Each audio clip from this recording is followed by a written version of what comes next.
Hello friends, I'm Brian, and this is Gizmo Board Games.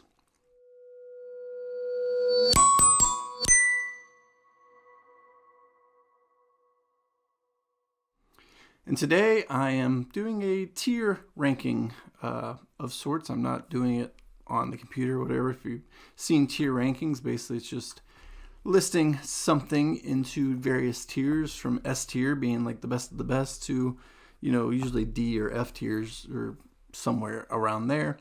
In my case, I'm going to be doing it from S down to D, and it's going to be for Stonemaier games. And I'm wearing my 10th anniversary Stonemaier shirt for the occasion.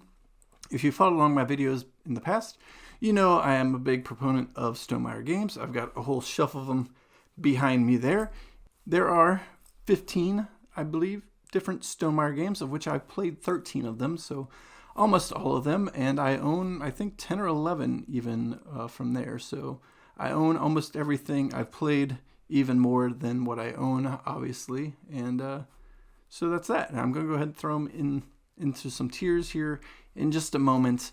That said, I am a proponent of Stonemaier. I like what they do. I like that their games are mostly made for everybody. They generally play, they've got a great Automa solo mode, and that's a lot of what I play. But also they cater towards 5, 6, maybe even 7 players for a lot of the games. Not that I would recommend playing a lot of them at those levels, and we can get into that as I discuss each game and where I put them. Now, I do like Stonemaier games a lot, and I do want to tier rank them, and I want to do a bell curve-ish ranking. So while I might think a lot of these games ranked against other games could all be like A tier games, for the sake of Stonemaier games, we're going to try to keep the bell shape going, where there's only going to be 1 or 2 S tiers and at most 1 or 2 D tiers, with everything kind of curving into the middle. That's kind of how I approach this. So while there might be some that show up on the B and C tier, that doesn't mean as a board game they're B and C tier. That just means amongst the Stonemaier games, I consider them more B, C, D tier. And so that's how I approach this list. And with that said, let's go ahead and get it set up here. And I'm not doing this fancy where I'm going to drag and drop from the computer. I'll go ahead and just throw them up in post with the graphics here. So we'll get started here. I'm just going to go ahead and do this alphabetically. But first, I want to say the 2 games that will not be appearing on this tier list are the 2 I've not played. That is Between Two Castles of Mad King Ludwig and Pendulum. I have not played those games yet. But all other Stonemaier games, as far as I could tell, I have played and should show up on this list. And I'm just going to do this alphabetically. So the first game we're going to look at is Between Two Cities. It's a game that plays 1 to 7, I believe, and you're basically working with your person to your left and to your right to build cities that are going to score points based on what are in the city's adjacency of those things, etc., etc. And you're trying to score both cities as best you can, because your individual score is going to be the lowest of the 2 cities next to you. So if you only focus on one city and get like 50 points in that city, and you left the other one behind to get only 20 points, well, then your score is 20 points. So you really want to work together with your people to the left and right to maximize the score as best you can for each of your 2 cities. And I enjoyed this game. I like that it plays to 7, but it plays quickly. Whether the player count is 1 or 7, you're basically taking the same amount of time because everybody's doing the turns simultaneous. Simultaneous turn action is a great mechanism for getting games played quickly. That said, this game doesn't have a whole lot to offer. Once you kind of get used to it, it's going to be really samey. We noticed that over a few plays that I've played in the groups of various sizes. I've played solo and upwards, and they all, like I said, play pretty much the same. So I don't mind this at any player counts. But it doesn't have a lot to offer, and we've all noted that after a couple plays, we're just kind of tired of it and ready for something different. So this is a game I would bring out from time to time and play and teach. It teaches easy, it plays quickly. It's a good little filler game for a lot of people that isn't a party game. So from that aspect, enjoyable, but not something I want to bring out a lot, and that's why I'm going to go ahead and slot it here in the C tier. So Between Two Cities is going to be a C tier Stonemaier game for me. Next up, Charterstone. This is a game I had high hopes for when I went to Essen back in 2017 and got one of the early releases there. I really enjoyed the concept of a legacy style game because I was really into legacy games back then. We went there specifically to get Pandemic Season 2 because we had just come off Pandemic Season 1.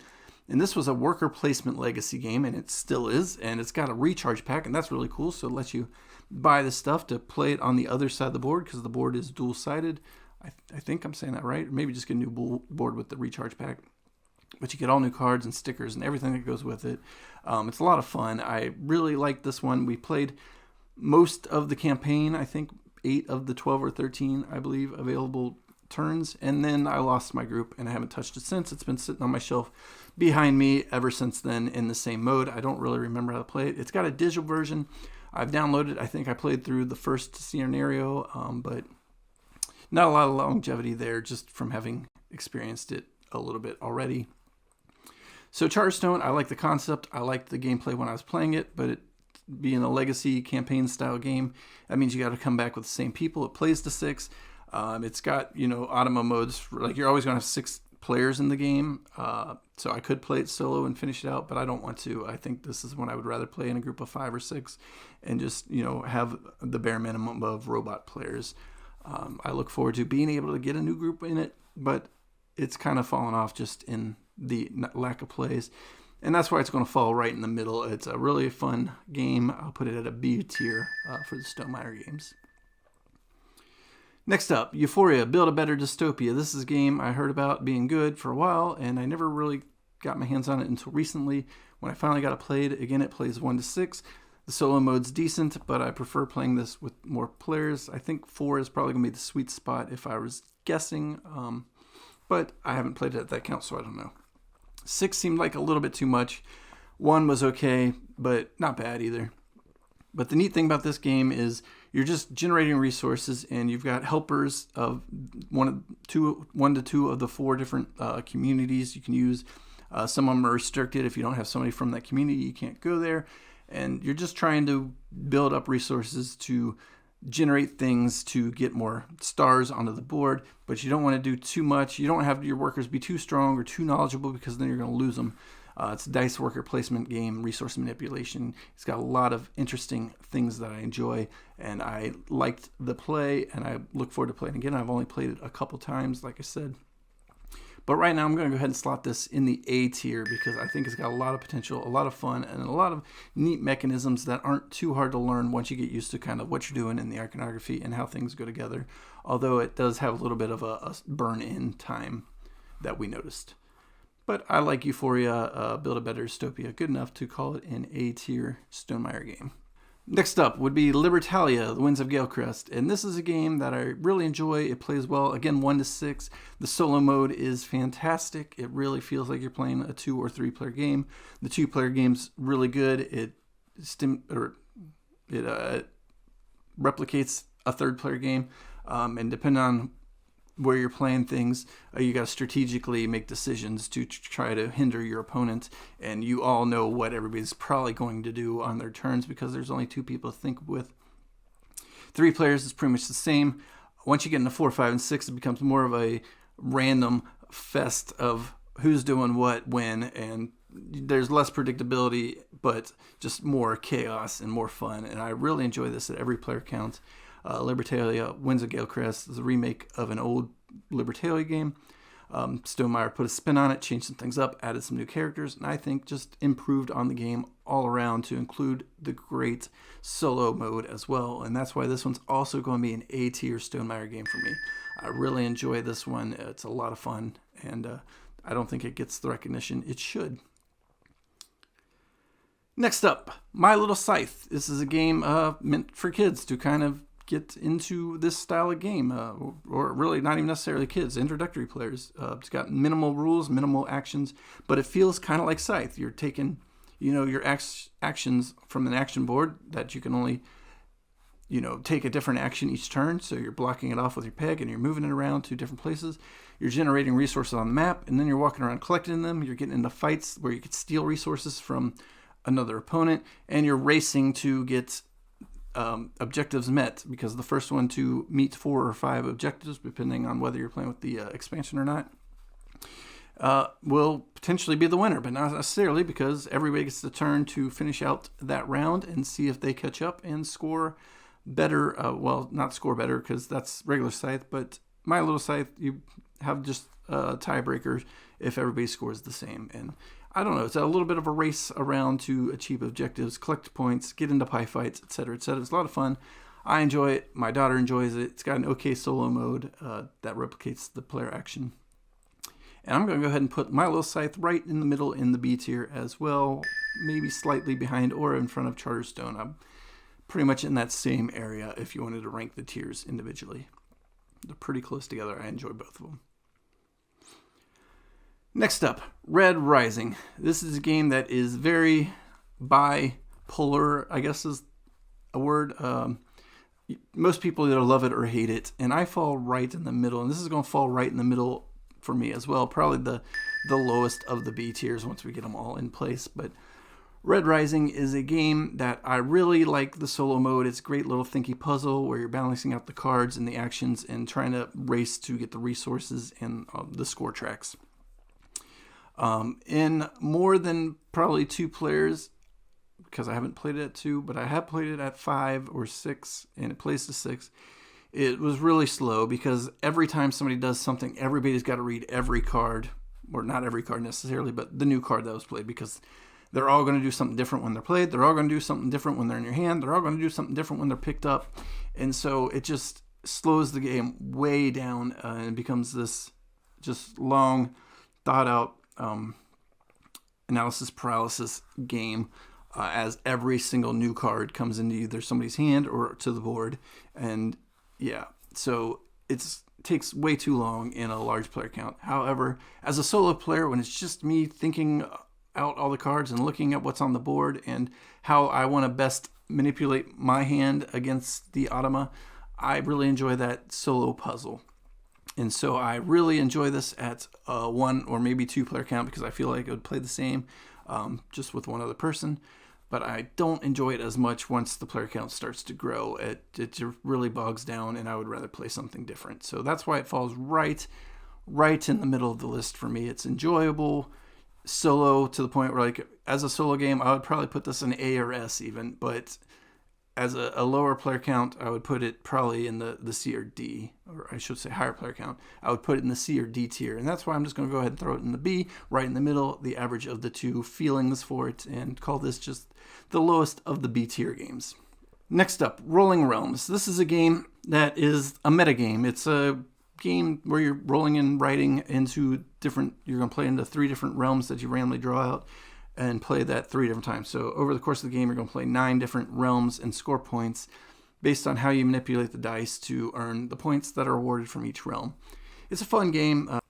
I play it specifically solo because it's just a beast to teach, because every realm has its own rules, and then you've got to teach how to play the game in general. You got to teach how to use the resources, and they all do different things. And I don't know, if I want to spend that much time teaching a game, I'm just going to pull something different out, because Rolling Realms is just not as exciting for the time it takes to teach as something else would that I could teach in the same amount of time. But for a solo game, I really like it. And this is going to just fall right below Red Rising, just because I feel like it's even more of a chore to try to teach to people, as I've tried to do a couple times. And we played it, and it's okay, but that's it. There's plenty of other games, Roll and Rights even, that I would rather play. So Rolling Realms is going to fall into the C tier for me. Right kind of in front of Between Two Cities, I guess, and behind Red Rising. Next up, Scythe. This is the game that most people are probably going to have as their S-tier game, and if you've followed my videos, you know I'm not going to have it as an S-tier game. I'm going to go ahead and say it. I always say this is an average game. I feel like it's okay. I'm going to put it behind my Little Scythe, actually, in the B tier. I like my Little Scythe better because it's just quicker and easier, and therefore, for me, more fun than the setup that goes into the Scythe and the thinking and the teaching and everything that goes into playing Scythe. And my Little Scythe plays close enough for me, and it's easy enough that I'd just rather pull that one off the shelf. I don't even own Scythe. If I did, I may or may not pull it off, So they're in the same place, basically, I guess I'm just going to say. I just might prefer my Little Scythe more because it's just easier and quicker. Scythe does, obviously, more thinky. It's meant for adults. It's meant to be thinkier, meant to be more interactive and in your face. But in the end, you're just manipulating resources on the map and manipulating turn actions on your board where, I do like the dual action selection where you want to pay the resources down so that way your bottom half of the board becomes easier as the game goes on. But in my plays, I just haven't been super awed by it. It's felt broken at times, even with some of the classes or whatever they're called in the game. And so Scythe, I've always just said it's good. I enjoy it. I'll play it, no problem. But also, I'll play other things ahead of it. And that's why I'm going to put Scythe right in the middle of the B tier. Because that's how I feel it is. It's an okay game. It's an average game. I enjoy it. I'll play it. I just have other things I would rather play more. Next up, Smitten, I think is the newest Stonemaier game, not counting the one that's on the way here in a couple months, Explorers, which I didn't even count in the count, so I guess I could have said there's one more Stonemaier game that I haven't played, but it's not even released yet, so ignoring that. Smitten is the newest game. It was released for the 10th anniversary. I got it for free when I purchased something else during the sale, but now I think you can get it for $10. It's just a little 18-card game. It could have been a button-shy game, and it's basically you're playing solo or in a two-player game and just trying to make two art pieces based on the numbers 1 to 9, and they each have actions when you play one. Somebody else the other player is going to have to follow the rules of the action that was just played, and it's okay. It's okay. I've played similar games to it and Button Shy, and it's an 18-card. Yeah, it's my D tier game. I'll play it. It kills the time. It's okay. It's a two-player game. I have a hard time playing two-player games. It's solo. I've got other solo games I would rather play ahead of it. It's not bad. It's enjoyable. You can tell that he got some inspiration from other places and, put together a 10th anniversary game based on, it's got the art where I forget who the artist is. It looks nice. But, yeah, nothing about Smitten stands out to me, and that's why it's my D tier game. It's something I can carry along easy because it's 18 cards and pull out if I want to. But I probably would play something else ahead of it. Next up is Tapestry. This is a big civilization game where you're basically moving along tracks. I've got the expansions coming, the new ones, or well, not new expansions. Well, there's a new expansion, and the storage. But I got all the expansions are on the way. I thought they would have arrived by now, so I haven't got a chance to try the expansions. But base game, you're just moving along tracks, and you're manipulating your resources. Each track is going to get harder and harder, cost more and more resources, and you're kind of racing through time and using Tapestry cards to your advantage to give you actions and abilities that your other opponents don't have. You've got your specific civilization, which is going to do things, and there's a little unbalanced, but you can print off the balancing sheets, and I think they're working on updating them all together and giving you new player boards that you can purchase later this year if you want to get the newly balanced boards. But as far as Tapestry goes, I enjoy this one quite a bit. I like the managing the resources and the bumping the tracks because you're only going to get like one or two tracks at most probably maxed out, and the rest of them you kind of got to sit back on. And whether you want to progress in technology and science or arts and exploration, or not military and exploration on the base game, that's it. And you can explore the board and you can kind of attack people, and yeah, it's a fun game. It's a fun little puzzle. The scores are really exponential as you play more. Like your first round you might score a point or two, but by the end of the game you got 200 or 300 points. And so I just enjoy everything about Tapestry, and it's a lot of fun. It's a good thinky puzzle and resource management game, and I'm going to throw it up in the A tier ahead of the other two that are in that tier, just south of the S tier. Speaking of the S tier, we've got V.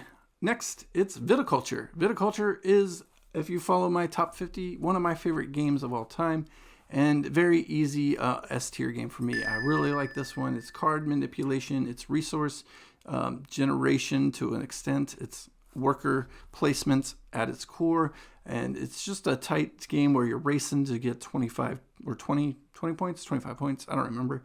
from building wine or just using your Viticultures to your assistants to help you generate those points.